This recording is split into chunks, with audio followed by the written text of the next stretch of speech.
Hello, and welcome back to another episode of Pursuit the Pod, and welcome back to another episode in my You're Not Alone series, where we talk about breakups, body image, basically all the moments in life where we can feel the most alone. And today, I want to talk about something that has completely shaped my life over the last few years, which is fitness, and specifically about the things I wish I knew before I started taking fitness seriously. Everything from body image, consistency, comparison, food, discipline, and at the end of the day, why I keep doing this. And the reason is because May 31st, 2026 marked my 3-year lifting anniversary. Every May 31st is my personal anniversary when it comes to lifting. That is the first day I woke up before work to lift. And so it's a very special day in my heart. And so always around that time I start thinking about what I've learned in the previous year. And what I've learned in this previous year is that fitness helps me feel like the most capable version of myself, and letting my body work in the way that feels most natural to what a human, like what a human's body should do. And I also appreciate my 3-year lifting anniversary because it's a really it's it makes me really proud that I've been able to be consistent for so long. Like I'm so proud to be able to, I'm so like grateful and proud to be able to say in those 3 years there has never been a stretch of time where I have not lifted. I have been consistent over that entire span of time. I would say if you looked at every single day, I think on average it would have been at least every other day I've lifted, which I'm very proud of that. Like, there's been some weeks where I've lifted every single day, and then some where it's more like every other day, and then on a rare occasion it'll be every 2 days, but it's only because I had a flight or because like it was over winter break and the gym was closed, so I just did a home workout or something. And it's not, it's more consistency over intensity, and that is really my first lesson is consistency over intensity. It's like there's that quote. I'll see who it's from, but it's my life is a sum of compound interest, and that's how I feel fitness is. It's like I feel more stronger, like more strong and capable now more than ever. But it's not because I do these crazy intense workouts all the time. It's because I'm like a low hum of the engine, just like low RPM, but constant for 3 years. Um, and leading into my second lesson is I wish I knew that everything is temporary. And this is a lesson that can apply to fitness, but honestly, it can also apply to almost every area of life. The highs are temporary, the lows are temporary. When things are going well, appreciate it because that season will eventually change. And when things feel difficult, remember that this season will also change. I always picture it like a sine wave. Your emotions, your motivation, your confidence, those things are going to go up and down and up and down. But your actions, those should be a steady line through the middle. Because the only thing that we can ever really control is our inputs. And you can't control, you think there was days in these 3 years that I haven't felt motivated to go? There's absolutely been those days. You can't control whether you wake up feeling motivated. You can't control whether you have a bad week or a bad day. Like sometimes you wake up and you're already you're already late for something. Like life, there's those days, and you can't always control whether life gets chaotic. But what you can do is you can control showing up, and that's why consistency matters more than intensity. And I think sometimes people, we all can approach certain things in life, fitness included, like they're revving an engine as hard as possible, and they go from 0 to 100. They're training 7 days a week. They're eating perfectly. I mean, I was doing this, like I was controlling my food so much. They're completely locked in, but eventually you burn out. You realize it's really hard to live in that state that's so misaligned with your body. And so you go back to zero and you repeat this cycle. And this, I'm sure you can think of this showing up for people in various areas of life. And I think an approach that I have found is as I mentioned, is maintaining this low hum. Like maybe you're not going 100 miles per hour in whatever it is, fitness or otherwise, but you're always moving. So it's about finding what is your 40 miles per hour. Find the level that you can maintain throughout all the chaos of your life. And for me, this has meant creating different levels of my fitness routine depending on my season of life, because I don't expect myself to have the same output when I'm working full-time, working EMT shifts, and in school as I would when I'm on vacation. Like we all just have different capabilities. So I have different baselines. So for me, when I have no major obligations, no school, no work, I'm just home on winter break or on vacation, I aim for 15,000 steps a day. When I have one major obligation, so when I just have school or when I just have work, it's 12,000 steps. And then when I have two major obligations, like work and school or work and EMT, my baseline is 10,000 steps. And that's still a win. 10,000 versus 15,000, but it's intentional. You decide it ahead of time. And it's a win because the goal here isn't perfection. The goal really for me is maintaining caring about my body. And then ideally I run and lift every other day. That's my baseline. Run, like alternate run, lift. And then if I'm feeling good, feeling like I have the time, like I have the capability, I'll lift every single day, or when I was training for the ultra, like I was running a lot more. But then like even in those seasons of life when I'm not training for something, I still have my baseline, which is a run and a lift every other day. 45-minute lift, 30-minute run. Like that's really like a 45-minute lift, 30-minute run every other day, 10,000 steps every day. Like that's what I do every single day. It's so sustainable for me, proven by the fact that I've been able to do it for 3 years. And sometimes, and so like when I'm feeling good, I'll do a run and a lift on the same day. But like the important thing is that I keep moving despite any like busy season of life. The structure can change, your fitness routine can evolve, but the foundation of it is the same. And so it takes a little bit of trial and error to figure out like, okay, what is that baseline level for me that I can maintain? But once you got that on lock, like it's really good. Then it's like you made that decision ahead of time that I'm going to do this. You're not waiting for the motivation to go out for the run. You know how many times I don't want to go out for the run? A lot. A lot. But then sometimes I get out there and I start enjoying it. Sometimes I finish the thing and I'm like, that sucked. I didn't want to do that. But just, the quantity that you do it, I think it's kind of inevitable that you fall in love with it and you start really liking it, because you also get the positive effects in your brain. So I think and also here's a practical advice. If you don't like running, you're running too fast. That's my theory. If I don't like the run, I slow down and then I enjoy it a lot more. Even with all the running I do, it's still hard every single time that I go out and do it. Let me know if anyone out there knows that if that ever goes away. I don't anticipate that it will, and that's okay. So that's a lesson for you. Like it can still be a challenge even when you've done it so long, and that's okay. Like you just keep doing it. You just keep doing it because you do feel good. You do feel good about yourself afterwards, both physically, you feel more capable, like you feel like you can just do things. You feel like if you're at the airport and you gotta run and catch your flight and you have your backpack in your suitcase, like you can run and not be so out of breath. Am I speaking from personal experience? Yes. So, lesson 2, your fitness journey will teach you a lot about yourself. I've learned that, it's okay to struggle. And the struggle is where you learn.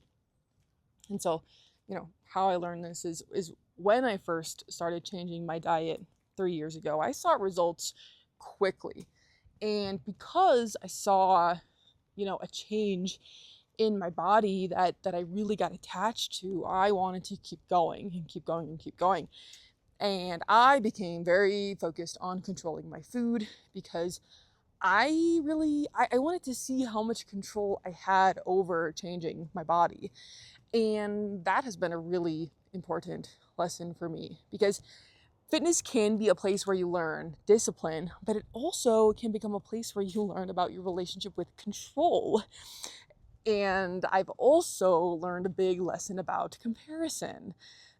This is something even to I just got done with the gym, and there were two girls that looked really fit, and I found myself staring at them and comparing my physique to theirs. So this is something I'm still working through to this day.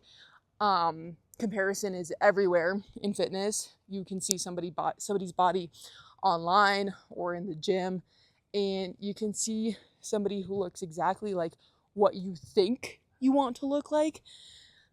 But comparison is really just the ego trying to understand where you rank in this world. It wants to know, am I better? Am I worse? And whether you feel superior or inferior, it's still the ego. And the first step is simply noticing it. So today in the gym, I was like, oh, that's my ego comparing myself to them. And once you start noticing it, that's when you can start releasing it or transforming it. And this leads me into my third lesson: is your body is yours. If I could give you one piece of advice about struggles with body image, it would be this: is to own your individuality. Your body is going to look different because you are different. And that's not a problem. That's literally the point. Your genetics, your lifestyle, your history, your experiences, all of those create your body. And comparison ignores all of that context. You do not know how somebody eats every day. You do not know their relationship with food. You do not know what goes on in their head. I've had a six-pack myself and had a super chaotic relationship with food myself. Looking a certain way does not automatically create peace inside the brain. And I think that's something that I misunderstood going into this. I thought when I would be lean enough, I'd be happy. When I look like this person, I'll be happy. A practical shift that I've made in my head, like a practical thing that I've said to myself that has actually helped me with this, and I've said it before, and I'll say it again. I'll say it till the cows come home. Shifting the goal from being thin to being radiant. Because being thin and being super lean is something you chase. Radiance is something you embody. A radiant woman takes care of herself. She fuels herself. She gives herself time. She invests in herself, in both time and financial resources. She has energy because she respects her body. And for me, what started to help shift that was thinking about women who embody that. And for me, that's women like Michelle Obama, Spencer Barbosa, Layla Hormozi, because they show that beauty and vitality can come from many different forms. Like Spencer Barbosa is younger, and she's so bubbly and so positive, and she is several sizes bigger than me, and she is so beautiful and so radiant, and she has this youthful energy that I really take inspiration from. And then there's somebody like Layla Hormozi, who is like this businesswoman, and she has $100 million businesses, and on the outside she looks like this super like tough driven woman, and then you listen to her content and you see that she's just this beautiful radiant woman who also has this crazy drive for building her $100 million businesses.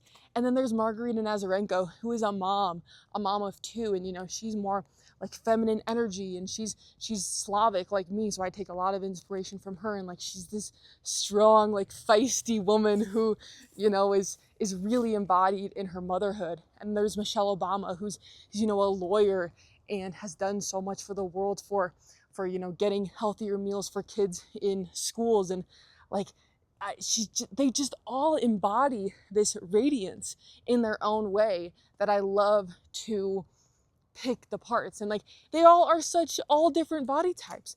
Like Spencer is a little bigger, and then Margarita, she has the body of a woman who's had 2 children, so she has a certain body. And then there's Layla, who's like a little bit more lean, and now Layla's pregnant, so I'm really excited to see her journey with motherhood. And yes, I don't want to just focus on the bodies of these women. I more bring up their body types to celebrate how they are different, but the one grounding theme among them for me all is that they're a really source of inspiration in terms of radiance and how that can look so different. They're all like different ethnicities as well.